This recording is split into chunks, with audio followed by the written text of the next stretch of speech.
Nous sommes dans l'Eure. C'est là qu'est installé le dresseur animalier Patrick Pitavino.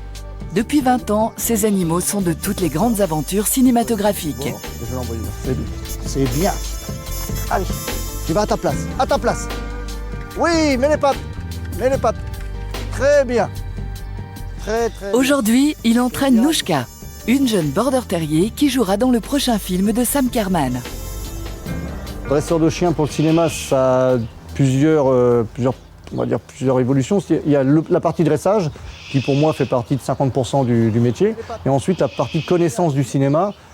Nouchka, elle a un travail de base qui a été fait avant, évidemment, la présentation pour ce film, qui lui a duré, on va dire, en gros 4-5 mois, 6 mois. Tout ce qui est assis, couché, aller à une place, toutes ces petites choses-là. Et ensuite, on affine d'après la demande du réalisateur. Allez, tu tournes, allez. Alors, on travaille tous les jours. Alors, l'avantage avec un petit chien, c'est qu'on peut travailler en intérieur.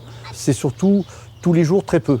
C'est-à-dire qu'un chien, il évoluera beaucoup plus vite si on peut lui donner 10 minutes 4-5 fois par jour, plutôt que faire 1 heure d'affilée, où là, il va bloquer. Tu fais comme si tu l'as rappelé un petit peu. Elle va se lever un petit peu, elle va se remettre couchée droite, et puis refait tourner.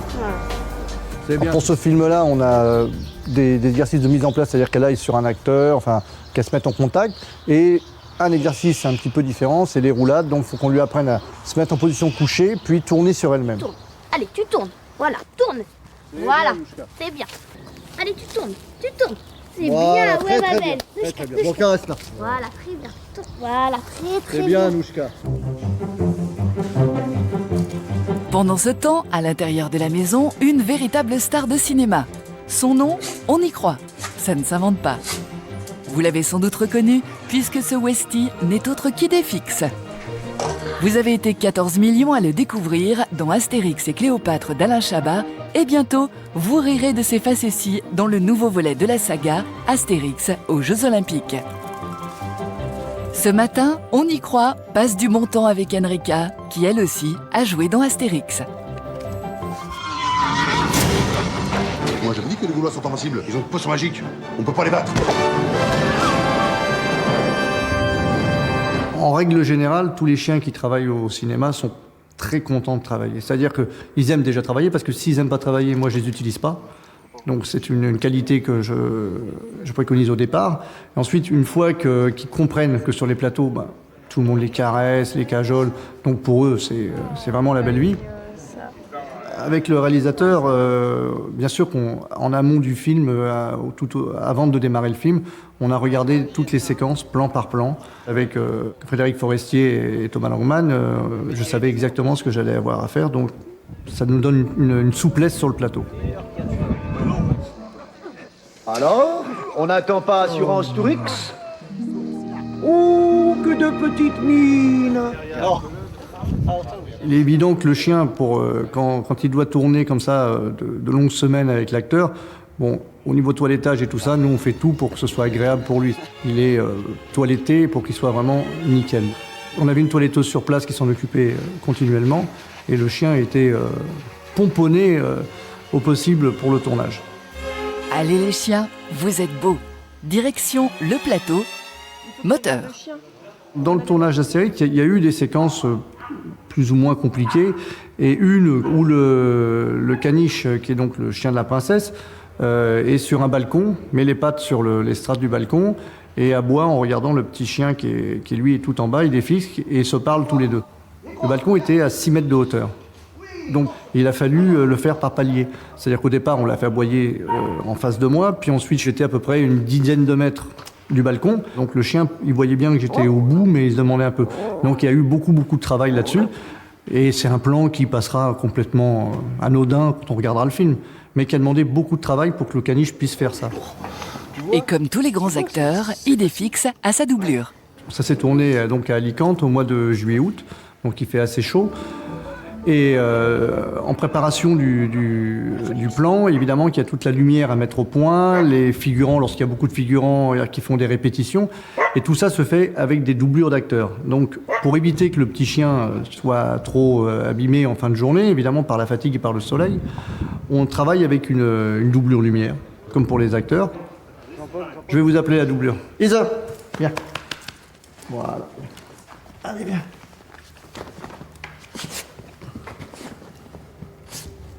Voilà, alors, évidemment, Elle n'est pas exactement comme on y croit, mais par contre, pour la lumière, elle est blanche, les oreilles noires, donc pour eux, c'est très très important.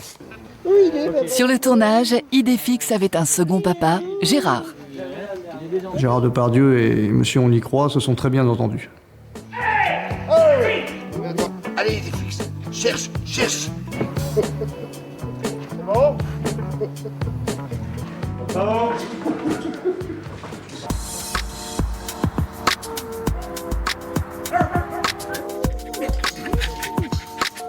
Patrick est un véritable ami de nos amis. La plupart des chiens avec lesquels il travaille ont été adoptés dans des refuges.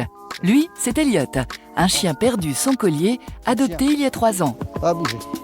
Très nerveux, il aboyait sans cesse. Et pourtant, Patrick est tombé sous son charme. Elliot est sage comme une image de cinéma. Donne. Très bien. J'ai gardé une semaine, j'ai trouvé qu'il avait une bouille vraiment sympa. Et il adore travailler, c'est un chien qui est très très péchu. Et aujourd'hui, on a réussi à le mettre sur 2-3 petits tournages. Et puis j'espère qu'il fera un truc plus sympa par la suite. Et puis il y a eu d'autres cas, comme j'ai eu aussi, on a réussi à sauver des chiens des lévriers qui devaient être aussi tués, qu'on a fait venir d'Irlande en France, qu'on a préparé pour un tournage et qui ont été sauvés grâce à ça. Quand on le voit aujourd'hui calme, équilibré et en bonne santé, on a un sentiment de fierté d'avoir fait du bon boulot avec lui. Et puis bon, il me le redonne bien parce qu'à chaque fois qu'il est sur le plateau, il est toujours sensationnel. Assis. Pas à bouger. C'est bien, pas à bouger. Là, on fait travailler simplement l'amour de ce petit bout de chiffon, qui fait que grâce à ça, on peut travailler énormément de scènes, c'est-à-dire planquer ça dans une poche de quelqu'un quand il doit fouiller ou quoi que ce soit. Donc après, on peut même si on en a besoin, le faire mordre dans un bas de pantalon ou ce genre de choses, ou pour lui, ce sera un jeu. Patrick s'entraîne maintenant avec Althea. Pour elle, c'est plus physique. Elle se prépare à tourner dans un film d'action. Des exercices très impressionnants. Oui! C'est bien, c'est bien. C'est bien, très très bien. C'est bien. Tous les exercices spécifiques au ring amènent une certaine rigueur pour nous au niveau du travail et évidemment vont nous servir au cinéma. C'est-à-dire par exemple le fossé, j'ai eu souvent le cas où des chiens devaient traverser un petit cours d'eau, une petite rivière qui faisait 3-4 mètres de long, donc il faut qu'ils sautent autour. S'il n'a jamais travaillé ça, c'est impossible. Donc grâce à ça, on arrive à le faire. Le saut de haie qui est à 1,20 m, sauter à travers une fenêtre, pour le chien c'est faisable. Sauter un mur de 2 mètres, pour le chien c'est faisable parce qu'il a déjà travaillé tout ça.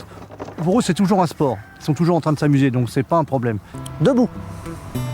Bien. Couché. Avoir un compagnon aussi obéissant que ceux de Patrick, on en rêve tous. Mais attention, les acteurs sont toujours un peu cabots. Très bien.